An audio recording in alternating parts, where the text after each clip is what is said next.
أعوذ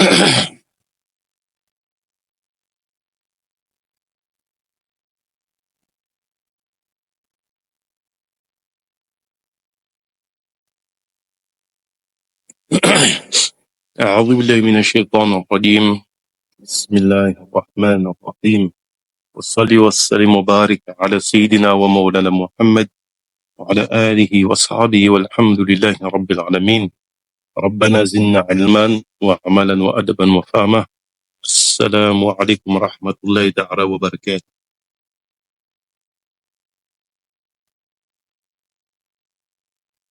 Donc pour Jumu'ah, comme on a dit, pour faire en sorte que le mudhakkara de Yom Jumu'ah soit bien curé et qu'on puisse avoir beaucoup de faïda, on va s'attacher donc à expliquer un texte, alhamdoulilah, qui de prime abord a beaucoup de baraka, parce qu'il est écrit par un auteur dont le mérite n'est plus à démontrer, qui a été retrouvé d'une façon qui nous semble vraiment intéressante, qui a une histoire particulière, mais qui à l'origine avait comme objectif d'enseigner aux enfants du alim en question, à savoir Ibn Juzay. Donc ce texte, Ad-Daruri, pour rappel, évoque de façon pratique, rappelle de façon pratique, explique de façon pratique l'essentiel à savoir en matière de religion. Et après avoir présenté le texte, son histoire, présenté l'auteur, son parcours, et aussi présenter le travail qui a été fait par le traducteur de Sidi Younes Lampat. On va maintenant pouvoir introduire le texte. On avait déjà lu la petite introduction. Maintenant, on va pouvoir rentrer dans ce premier chapitre, Babul Iman, alladhi yajibu an ya'taqid al-qalb wa yantiqu bihi al-lisan. Le chapitre de Al-Iman, ce qui est obligatoire de croire, ya'taqid, attaché au cœur, ya'taqadahu al-qalb, ce que le cœur doit croire nécessairement, et ce qui doit être prononcé par les langues. Cette formulation ressemble beaucoup à celle qu'on trouve dans la Risala de Ibn Abi Zayd al-Qarawani. D'ailleurs, on verra que la façon de présenter les points de Aqidah essentiels ressemble beaucoup à cette méthode-là. Méthode, en fait, qui on peut retrouver chez la première génération des... pas les mutaqaddimin, parce que les mutaqaddimin ont très peu de textes précis comme ça. C'est surtout à partir du IVe siècle, avec des savants comme Ibn Abi Zayd. On a raconté justement, la semaine dernière, on a raconté un petit peu, on a expliqué, c'est pas une histoire, mais on a présenté l'historique justement de ce genre de texte didactique avec objectif pratique. Donc le cheikh nous dit, i'lam anna Allah rabb kulli shay wa khalaq kulli shay wa anna ilahu wahid la sharika lahu wa la walada lahu wa la shabbi lahu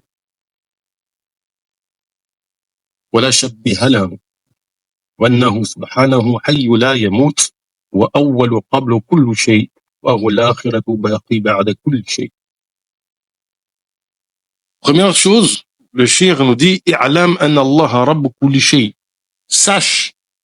Et en fait, en introduction le propos de cette manière-là, donc sache, il faut comprendre, et comme on a toujours expliqué, comme les ulama ont expliqué ce verset, fa'alam annahu la ilaha illallah, al-ilm, c'est al-yaqin, la certitude. C'est-à-dire que dans le fait de savoir, c'est le fait de considérer la chose telle qu'elle est en réalité, conformément en fait à sa réalité. D'une part, donc il y a l'idée de certitude. D'autre part, ici le sache, il y a le fi'al amr, c'est un ordre qui est donné. Ça veut dire que c'est obligatoire d'avoir dans son cœur la confirmation des différents points d'articles de foi qui vont être évoqués. Il faut que dans ton cœur soit attaché, soit noué, la notion de aqidah, soit confirmé et que tu adhères sans aucun doute à ce qui va être évoqué par la suite. Sur cette question de savoir, de i'lam, cet ordre, la forme grammaticale, c'est, on va dire l'impératif. C'est si on voudrait traduire i'lam, ça serait un verbe à l'impératif. Sache que il y a justement cette idée que non seulement c'est obligatoire, parce que c'est un ordre qui est donné, mais en plus, ce qui est obligatoire, c'est d'établir dans son cœur la certitude, sans doute, sans aucun doute, les points qui vont être évoqués. À savoir que ceci soulève une autre question qu'on évoque en Usul al-Fiqh, c'est les différents degrés en matière de savoir. À savoir qu'il y a al-yaqin, ce que l'on sait avec certitude. Il y a, donc on pourrait dire 100%. Il y a de 99 à 51%, ce qu'on appelle un dhann. Un dhann, qui est la présomption, avec le dhann qawi, la forte présomption, et un dhann qui est moins fort. Une présomption qui est moins forte. Cette présomption s'applique en règle générale au furu' du din. On accepte qu'il y ait ce qu'on appelle des fois en français le doute raisonnable. C'est-à-dire que on sait que on affirme telle chose, mais avec un doute raisonnable. C'est-à-dire une possibilité d'erreur, même infime, mais on admet une possibilité d'erreur, une marge d'erreur, même si elle est, comme j'ai dit, infime. Ensuite, il y a ash-shak, le doute. C'est 50-50. On ne sait pas si c'est cela, ou si c'est ceci. Les deux possibilités sont équivalentes. Ensuite, de 49% à, on va dire, 1%, il y a ce qu'on appelle al-waham. Al-waham, c'est l'opposé du dhann dans la mesure où je pense que ceci est de tel, je pense, donc j'ai une présomption, mais il s'avère que cette présomption est erronée. Donc, je me trompe. C'est le waham. Ensuite, il y a l'al-jahal, l'ignorance. Et le jahal est de deux catégories. La première catégorie, c'est l'ignorance simple, al-jahlul basit. C'est-à-dire que je sais que je ne sais pas. C'est la docte ignorance de Socrate. Je sais que je ne sais pas. Cette ignorance, c'est d'elle qu'on parle, le fameux adage que l'on trouve chez les ulémas, la adri nisfu ilm. Je ne sais pas est la moitié de la science. Parce que le fait d'être conscient de ton ignorance, c'est déjà une forme de savoir. Et ça t'ouvre les portes, en fait, de l'apprentissage. Parce qu'en étant conscient que tu ne sais pas, tu sais que tu vas apprendre. Et tu vas te taire face à quelqu'un qui s'exprime et qui est sachant. Tu vas apprendre. Tu vas pas être dans la prétention de savoir. Il y a un degré inférieur à cela, qui est al-jahar murakkab, l'ignorance composite. C'est celui qui n'est pas conscient qu'il ne sait pas. C'est la pire des ignorances. C'est la personne qui parle, qui pense avoir du savoir, et on réalise qu'en fait, elle connaît strictement rien. Mais il parle. C'est, on appelle aujourd'hui ça l'hypercrétinisme. C'est aujourd'hui, c'est extrêmement répandu, des gens qui parlent, et on se rend compte qu'ils ne maîtrisent pas leur sujet. Donc en fait, vous voyez que ce petit terme, ya'lam anna Allahu rabbu kulli shay. Ensuite, le shir commence par anna Allah rabbu kulli shay. Allah Ta'ala est certes le terme rabbi renvoie à l'idée de progression. C'est pour ça que c'est la même racine que tarbiya ou que riba. C'est le fait d'augmenter.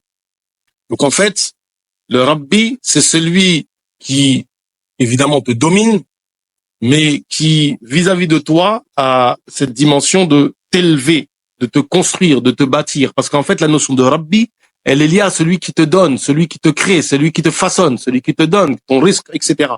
En fait, il y a un lien linguistique étroit entre justement cette fonction de rububiyya que l'on va détailler et un certain nombre d'attributs. C'est pour ça que il y a effectivement des attributs qui sont relatifs à la rububiyya de telle manière, et d'autres attributs qui sont liés à la uluhiyya, à l'idée de celui qui mérite d'être adoré. Et donc, cette idée de Rabbi, elle renvoie à celui qui crée toute chose. D'ailleurs, quand on me dit Alhamdulillahi Rabbil Alamin, le hamd ici que l'on fait, c'est face à l'ensemble des signes qui nous font constater que ce Seigneur a créé, façonné toute chose avec perfection. Et celui qui a façonné toute chose avec perfection est digne de louange, mais même mieux que ça. Il est le seul à mériter cette louange-là. Le hamd, c'est le fait d'évoquer en bien, de dire le bien, de louer celui qui est paré des qualités qui méritent la louange. Et donc, quand on dit Alhamdulillahi Rabbil Alamin, ce que l'on affirme, en réalité, c'est que celui-là, Rabbul Alamin, c'est celui qui est aussi le créateur de ce monde. Car il est à l'origine de toute chose. C'est lui qui le fait progresser.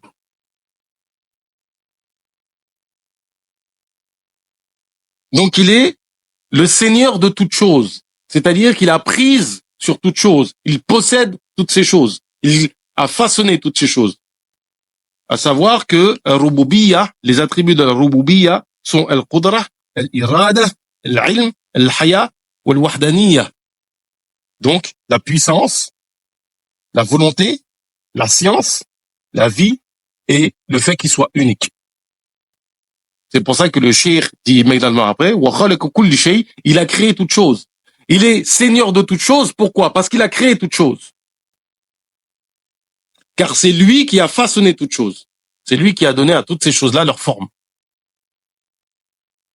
Et il est unique, car aucun autre que lui a pu créer. Parce que s'ils étaient plusieurs créateurs, le monde ne pourrait pas fonctionner.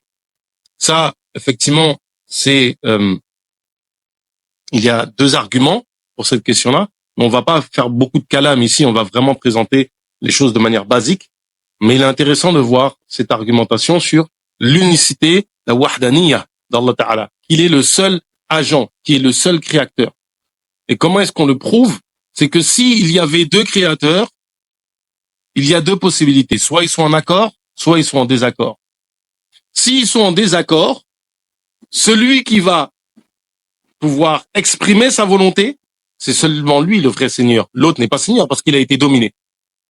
Il n'est pas divin, il a été dominé. Ensuite, vient effectivement la situation où les deux sont d'accord. Qu'en est-il de la situation où les deux sont d'accord? Eh ben, chacun serait puissant sur la partie qu'il a créée, mais ne serait pas puissant sur la partie qu'il n'a pas créée. Exemple, vous êtes deux personnes à porter une table. Tu exprimes ta force sur la partie de la table que tu portes. Mais la partie que tu ne portes pas, tu n'as pas de puissance dessus.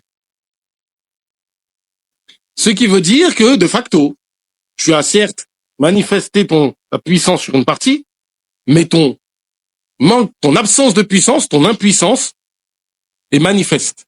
Et vous deux, au final, vous avez une impuissance. Ce qui fait de vous deux que vous ne pouvez pas être les réelles divinités.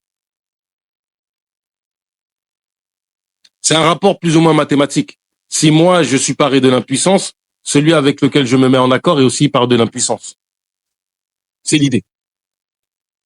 C'est l'argument qu'on utilise, l'argument en fait de wafq, les deux qui s'accordent, et l'argument de takhalluf, les deux qui sont en désaccord. À noter que plusieurs parmi les mutakallim ont interprété le verset si il y avait plusieurs divinités, le façade, la corruption serait répandue, en disant que ça veut dire al-adam, l'absence de création.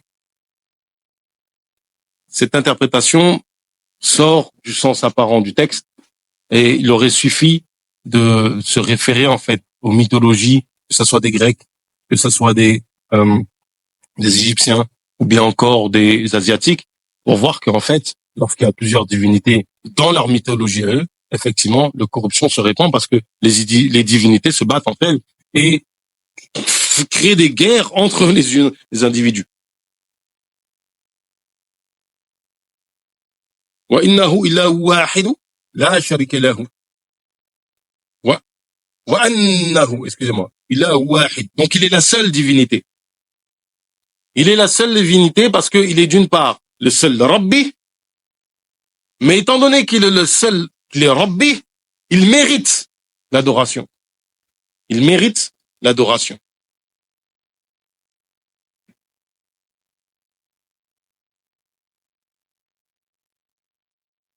Les Arabes appelaient Ilah la divinité qu'ils adoraient. Les Arabes appelaient Ilah la divinité qu'ils adoraient. Ils pouvaient reconnaître qu'il y a plusieurs divinités, mais celle qu'ils adoraient, celle à laquelle ils vouaient le culte, c'est celle-là qu'ils qualifiaient de Ilah. Ils ne qualifiaient pas les autres de Ilah. Qu'est-ce que l'adoration? Ibn Furak dit la définition de l'adoration, c'est les actes qui adviennent pour manifester l'humilité. L'imam Razi donne plusieurs définitions, on en a deux en rapport qui sont intéressants. C'est l'acte ou la parole ou le délaissement d'un acte ou d'une parole par pure croyance que celui qui ordonne est glorifié et qu'il est obligatoire de l'accepter. C'est-à-dire d'accepter de l'accepter comme divinité auquel on voue l'adoration. L'autre définition qu'il donne est plus courte, c'est un terme qui désigne l'acte par lequel on vise à glorifier l'autre. L'imam Tabari, lui, donne cette définition-là, l'adoration, c'est se soumettre à Allah par l'obéissance et l'humilité en se rabaissant pour lui.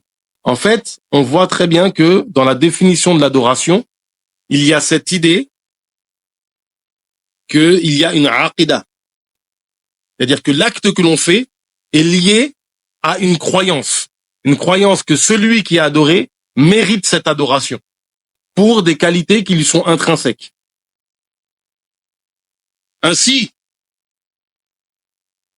cette définition bien précise exclut de facto tout acte dont la forme pourrait ressembler à une adoration, comme par exemple la prosternation, mais qui n'est pas empreint ou qui n'est pas mu ou qui n'est pas accompagné d'une intention et d'une croyance que la personne à qui on fait cet acte-là mérite cette adoration. Si vous, par exemple, vous allez au Japon, vous verrez que ils ont une série de positions qui ressemblent à un ruku' ou un sujoud, avec des degrés d'inclinaison qui sont liés à des principes de politesse et non pas à des principes d'adoration. C'est pour ça que s'ils font le sujoud devant quelqu'un pour s'excuser, ça ne sera jamais équivalent, dans leur croyance à eux, à un sujoud fait, par exemple, pour une divinité.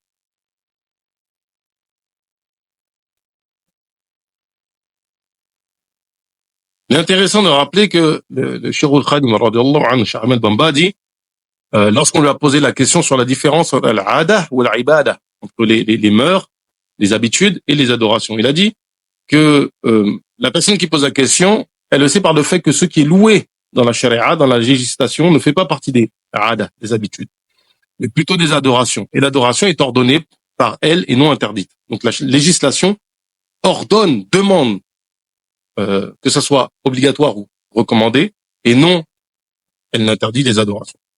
Donc, sur cette question-là, il faut bien cerner ce qui est dit. En fait, les mots utilisés par le Ibn Juzay sont très précis. Surtout que c'est des savants qui ont une compétence et qui savent être précis dans leurs termes. Quant aux attributs qui sont liés à la uluhiyya, les attributs qui sont liés à la uluhiyya, en fait, ce sont les autres attributs. Tout simplement, ce sont les attributs qui vont concerner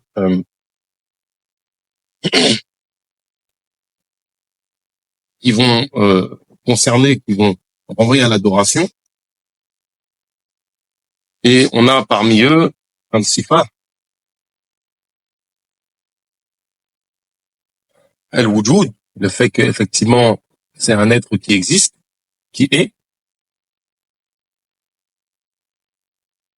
al-qidam, le fait qu'il précède toute chose sans début, et on va y revenir. al-baqa, le fait qu'il persiste après toute chose, qu'il ne disparaît pas, qu'il est différent de sa création, c'est-à-dire qu'une divinité, le divin, celui qui mérite l'adoration, ne peut pas être équivalent, équivalent en fait à ses créatures. Alaykoum salam. Comprenez bien une chose, c'est que ici, on part du principe que Al-Ilah, celui qui mérite l'adoration, est déjà établi comme un Rabbi.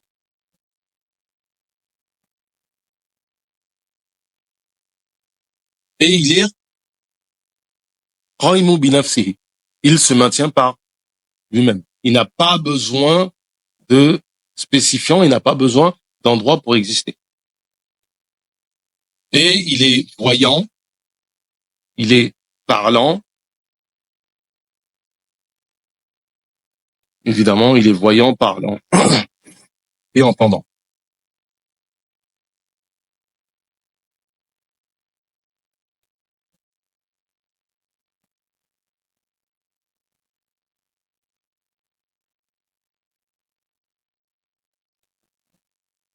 Il n'a pas d'enfant, wala waladalahu.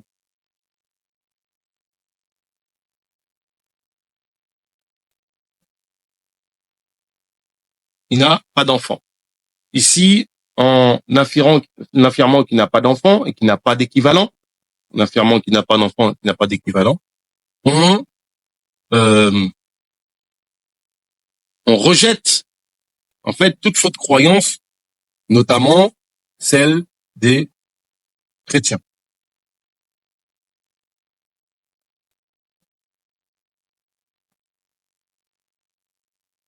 وأنه سبحانه حي لا يموت. Il est celui qui est vivant et qui ne meurt pas. L'attribut al-haya, c'est quoi? Al-haya, c'est al-idrak, c'est la perception. Parce qu'une chose qui existe n'a pas forcément la perception d'elle-même. À partir du moment où tu as la perception que tu es, que tu existes, tu es paré de l'attribut de vie. C'est pour ça que c'est un attribut qui est en relation avec nulle chose. Parce que c'est un attribut qui est lié avec l'être lui-même.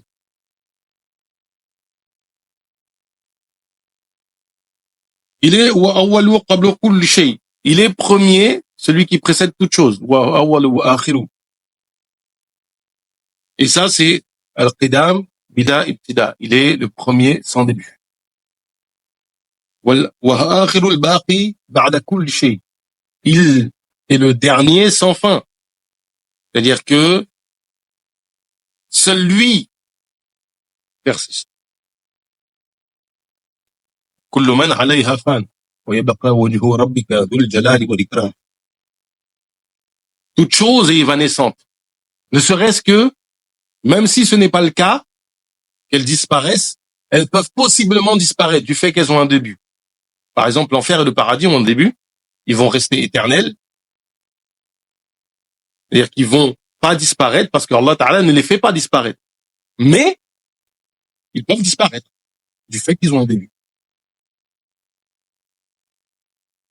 Ensuite, le chien nous dit وَأَنَّهُ السَّمِيعُ الْبَصِيرُ يَسْمَعُ كُلِّ شَيْءٍ وَيَرَى كُلِّ شَيْءٍ وَأَنَّهُ عَالِمٌ وَأَنَّهُ عَلِيمٌ بِكُلِّ شَيْءٍ يَعْلَمُ مَا كَانَ وَمَا يَكُونُ يَعْلَمُ السِّرَّ وَأَخْفَى وَلَا يَخْفَى عَلَيْهِ شَيْءٌ فِي الْأَرْضِ وَلَا في السَّمَاءِ.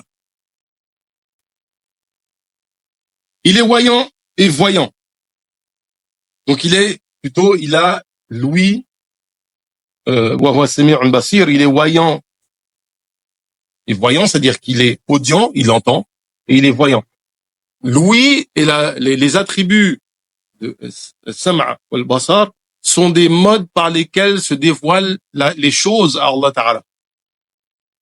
Quand on dit Yasma'u kulli shay wa yara kulli shay, c'est-à-dire que sa façon de percevoir par sa vue et sa façon de percevoir par son ouïe sont absolues et englobent toutes choses.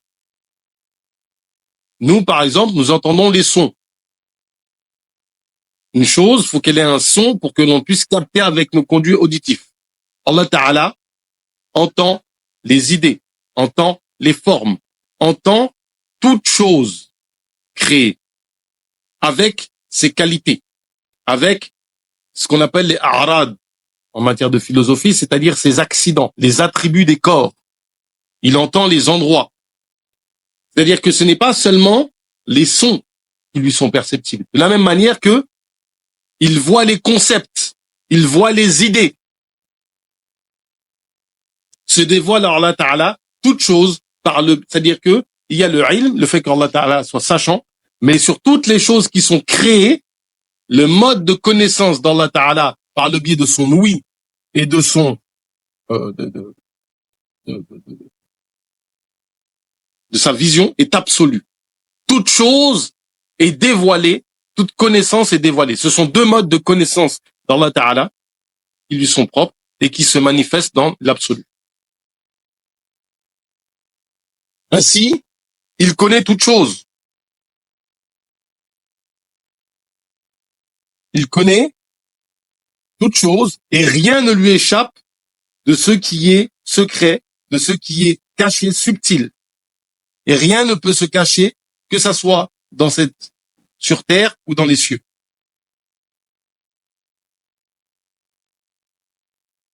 La science d'Allah Ta'ala, elle est azali, elle précède toute chose. C'est-à-dire que toute chose est conforme à la science d'Allah Ta'ala. Car c'est de par sa science que les choses ont été créées. C'est de par sa science que les choses ont été créées. Allah Ta'ala a su les choses, il l'a voulu, il leur a donné leur forme, et il les a façonnés. C'est-à-dire que sa puissance a façonné ce qu'il sait et ce qu'il a voulu. En clair, la science d'Allah Ta'ala englobe ce qui est nécessaire, absolument. Donc il est connaissant de son propre être et de ses propres attributs qui sont nécessaires. Il sait ce qui est impossible, car sa science englobe les impossibilités rationnelles, comme la question absurde du paradoxe de la pierre. Est-ce que Allah Ta'ala pourrait créer une pierre qui ne pourrait pas soulever? C'est une question qui, dans sa question elle-même, il y a une absurdité rationnelle. Donc la question en elle-même est absurde, et donc il n'y a pas de réponse à donner à une question absurde. Et il est connaissant de toutes les possibilités rationnelles envisageables. Je suis un homme d'une certaine taille, d'une certaine corpulence, d'une certaine origine. Et tout ce, et autre que cela aurait été possible. C'est tout à fait envisageable par les esprits. Là où, par exemple, l'idée qu'une chose ne soit soit en mouvement ou bien immobile ne se rassemble pas. L'idée que le rond soit carré ou triangle ne se rassemble pas. On est ici sur certaines notions.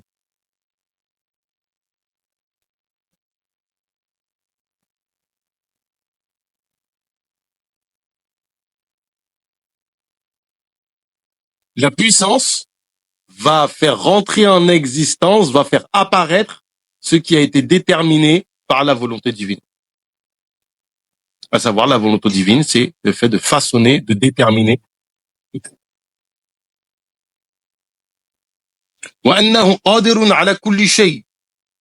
Donc, il est puissant sur toute chose. Et comme on l'a dit, on parle ici de quoi? On parle de tout ce qui est possible rationnellement. Il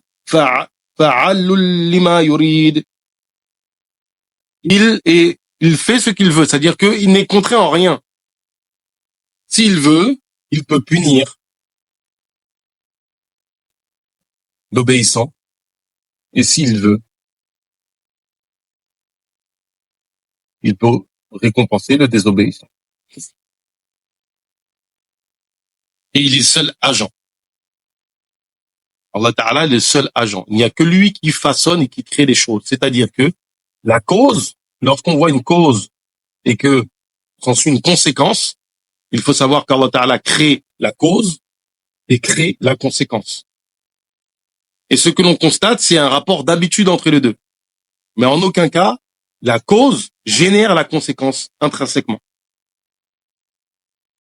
له خلق والأمر وله الملك كله وأنه قدر الأمور وقضاها فلا يكون شيء إلا بقضائه وقدره فما شاء الله كان ما لم يشأ لم يكن.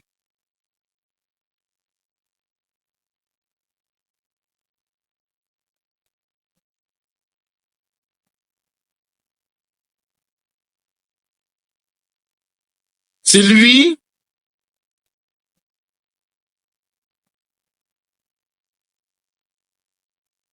donc la création relève de lui. La création et l'ordre relèvent de sa volonté dans son moulk. Et l'entièreté, en fait, du royaume lui appartient. En fait, ici, il y a une négation de certaines dérives qui ont existé parmi certains théologiens musulmans qui appartiennent à des groupes déviants, qui par influence de la philosophie, des religions telles que le christianisme, affirmaient que Allah Ta'ala n'est pas créateur de toutes choses. Il crée de manière générale les créatures, il crée la puissance dans les créatures, et ces créatures agissent, et de par leur action, ou par leur action, c'est elles qui créent le bien ou le mal. Le bien est attribué à Allah, le mal est réellement l'acte des créatures. En fait, ici, c'est la question des af'alul ibad, c'est-à-dire les actes des créatures. Est-ce que les créatures agissent en elles-mêmes? Est-ce que leurs actions sont générateurs d'effets? Ça, c'est la croyance des chrétiens, c'est la croyance des Mu'tazila, des Jahmiya. Même aujourd'hui encore, il me semble, les Shia ont cette croyance-là. Ça implique de dire que autre qu'Allah Ta'ala crée. Parce qu'ils considèrent qu'Allah Ta'ala crée réellement. Les Ash'ari, que ce soit les Ash'ari, les Maturidi, les Hanafi Maturidi et les Hanabila considèrent que seul Allah crée. Seul Allah crée. Et le rapport de cause à effet n'est qu'un rapport d'habitude que l'on constate. Et on nous attribue les actes parce qu'on a eu la volonté de les faire.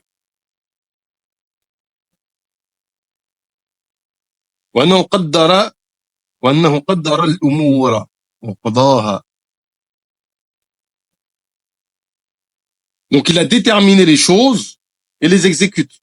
Le qadar ou le qada. C'est-à-dire qu'il a déterminé la réalité des choses, le qadar, et il les fait advenir, le qada. Donc il y a le décret, le fait le fait de déterminer, de donner leur dimension aux choses. Al-qada, c'est le fait d'établir que ces choses adviennent.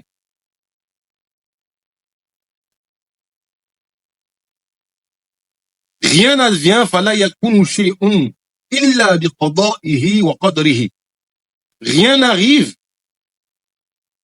sans que ça soit lui qui le fasse advenir, qu'il établit que la chose advienne, conformément, en fait, à ce qu'il a déterminé.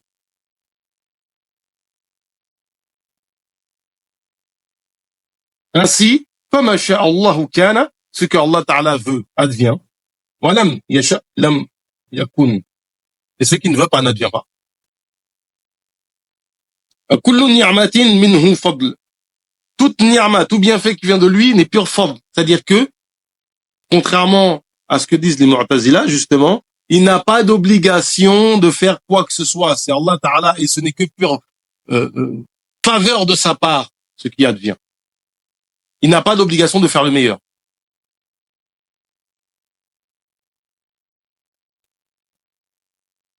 Et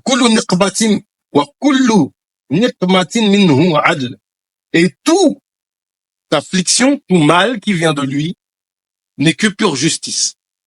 Qu'est-ce que veut dire ici pure justice? C'est que la chose a été mise à sa place. Vous savez, souvent les gens disent « Oh, Allah n'est pas injuste ». Il faut faire attention. Parce que Allah n'est pas injuste.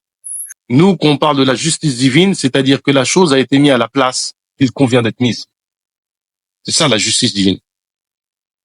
Ce n'est pas qu'il y a un bien, qu'il y a un mal, qu'il y a une chose qui doit être mise à sa place, et ensuite, on établit qu'Allah Ta'ala met la chose à la place qui convient. Mais qui a été convenu au préalable. Or, c'est le fait qu'Allah Ta'ala ait mis une chose à sa place qui fait que c'est juste.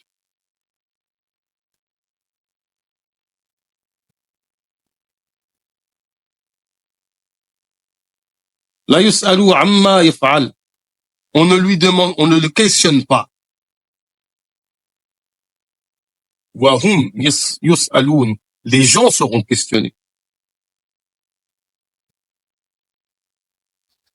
Ici, c'est important pour que les gens aient une idée. Personne ne questionne un auteur d'une œuvre littéraire, film, ou même un enfant quand il joue et qui fait avec ses petits bonhommes qui racontent une histoire. Personne ne pose la question à l'enfant, pourquoi est-ce que tu as fait que le méchant est méchant et le gentil est gentil? Pourquoi est-ce que tu as fait que lui ait cette vie-là et ces épreuves-là et que lui n'en ait pas? Non, on pose la question, la seule question qui nous intéresse, c'est est-ce que le récit est cohérent avec lui-même et est-ce que l'histoire est intéressante? Personne ne vient demander à tel ou tel auteur ou vient soupçonner tel ou tel auteur d'être cruel, d'être injuste, d'avoir fait subir telle ou telle épreuve au personnage de son œuvre. Que dire alors d'Allah Ta'ala, qui est le créateur de toutes choses? Comprenez une chose. Quand on dit qu'Allah Ta'ala est créateur de toutes choses, nous ne sommes pas capables de visualiser ce type de création. Parce que dans notre esprit, un créateur, c'est celui qui, par exemple, va prendre du bois avec des instruments, va façonner une chaise, va façonner n'importe quel meuble. Notre vision de la création, c'est une vision d'une création qui part de quelque chose déjà existant. Or, nous concernant, Allah Ta'ala a créé chaque atome qui nous compose. Si Allah Ta'ala veut nous faire disparaître, on disparaît de façon absolue. Nos pères, nos mères, nos enfants, nos amis, c'est comme si on n'avait jamais existé. Et ça, c'est envisageable pour Allah Ta'ala. C'est envisageable qu'il nous fasse disparaître. Ou mieux, qu'il nous fasse totalement changer de réalité. Nous vivons ici, par exemple, en France, à cet instant T, il peut nous faire connaître une existence totalement différente en Chine. Faire de nous des plantes. Allez savoir même si certaines croyances totalement erronées sur la réincarnation n'est pas issue, en fait, de cela.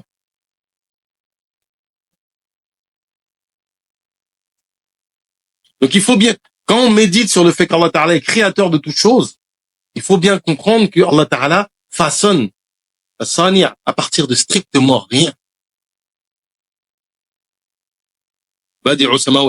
Il a créé à partir de rien.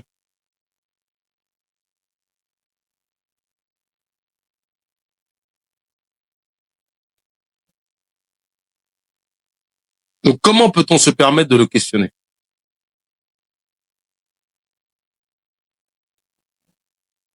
وأنه لا يغفل ولا ينسى ولا ينام. Il n'est ni distrait par rapport à sa création, il n'oublie strictement rien et il ne dort pas. ويشبه. Il n'a pas de semblable. ولا يشبه شيئا ولا يشبهه شيء. Et rien ne lui ressemble. Strictement rien.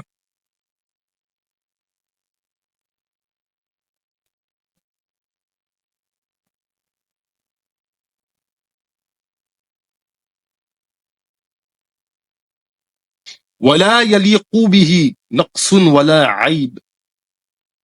ومالك العظيم الحليم الكريم الغفور الرحيم. Il n'a aucun axe le concernant. Et aucun défaut.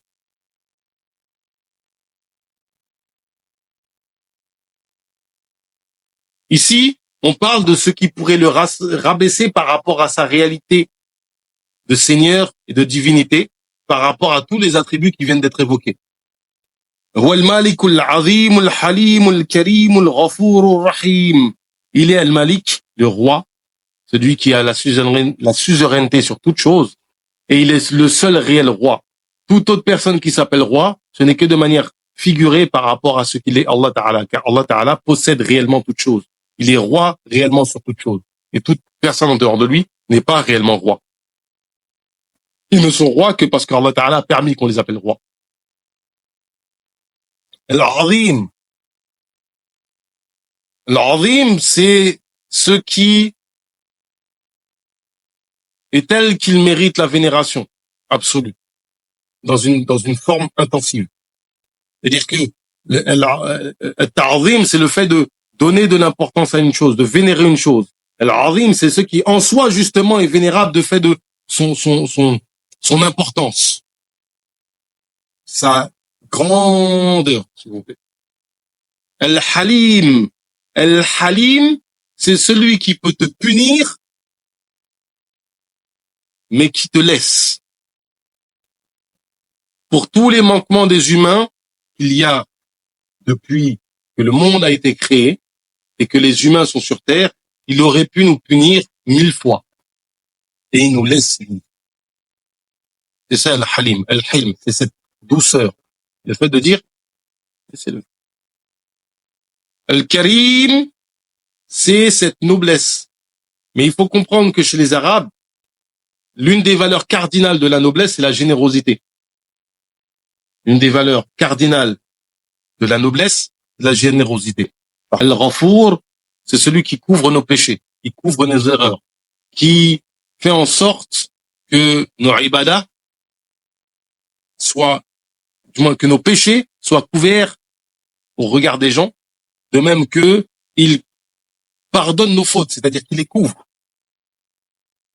Et l'indicateur le plus extraordinaire qui nous permet de savoir que nos œuvres, nos péchés ont été pardonnés, c'est de voir qu'Allah Ta'ala fait que on fasse suivre nos péchés de bonnes actions. Al-Jaza al-Ihsan ila al-Ihsan. Et les autres récompenses qu'il y a pour le bien que le bien. Ar-Rahim. Pourquoi terminer avec ce nom Ar-Rahim ici? En fait, c'est le nom d'Allah Ta'ala qui manifeste la miséricorde la plus intensive. C'est-à-dire que le prophète, alayhi salatu wassalam, pour nous permettre de percevoir la miséricorde d'Allah Ta'ala, c'est-à-dire que Allah Ta'ala donne, il nous a dit qu'elle est quantifiée en 100. Et une miséricorde a été descendue dans cette dunya. En l'occurrence, la miséricorde en question, c'est Ar-Rahman qui se manifeste, celle par laquelle qui a englobé toute la création. Ar-Rahman ala arsh istawa. Le nom d'Allah Ta'ala, son istiwa, c'est fait par le nom Ar-Rahman. C'est ce nom-là qui a englobé la création de l'ensemble, que ce soit de tous les univers réunis. Et en fait, cette Rahma qui embrasse toute chose concerne le musulman comme le non-musulman, toutes les créatures sans exception. Rahim, c'est les 99 autres Rahma qui se concentrent juste sur le musulman qui s'est conformé à ce qu'Allah Ta'ala lui a demandé. Notre récompense, en fait, est sans commune mesure. Le goût de la foi relève de cette Rahma, et on sait qu'il y a un lien étroit entre Rahim et le fait d'être musulman, car Allah Ta'ala dit dans Surat At-Tawbah, لَقَدْ جَاءَكُمْ رَسُولٌ مِّنْ أَنفُسِكُمْ عَزِيزٌ عَلَيْهِ مَا عَنِتُّمْ حَرِيصٌ عَلَيْكُمْ بِالْمُؤْمِنِينَ الرَّءُوفُ الرَّحِيمُ. Donc il nous a envoyé un prophète pour qui notre sort lui pèse, et il est Ra'ouf al-Rahim, c'est-à-dire qu'il a donné au prophète alayhi salatu wassalam le nom Ar-Rahim, c'est-à-dire que le fait d'être attaché au prophète alayhi salatu wassalam fait que de facto, Inch'Allah Ta'ala, si tu meurs dans cet état-là, tu bénéficieras de l'influence de ce nom-là. Le nom Ar-Rahim s'exprimera, se manifestera à toi par les bienfaits que tu reçois. Mais le fait d'être dans cette dunya et déjà d'avoir de l'amour pour le prophète alayhi salatu wassalam, et que le prophète alayhi salatu wassalam ait de l'amour pour toi, déjà relève d'Ar-Rahim. Lahu al-jalal wal-kamal wa hu al-asma' al-husna was-sifat al-ula subhanahu wa ta'ala.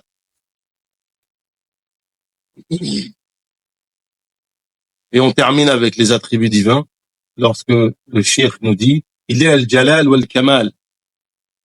Al-Jalal, ce sont tous les noms d'Allah Ta'ala qui manifestent en fait, en réalité, la rigueur, ce qui nous est désagréable dans cette dunya.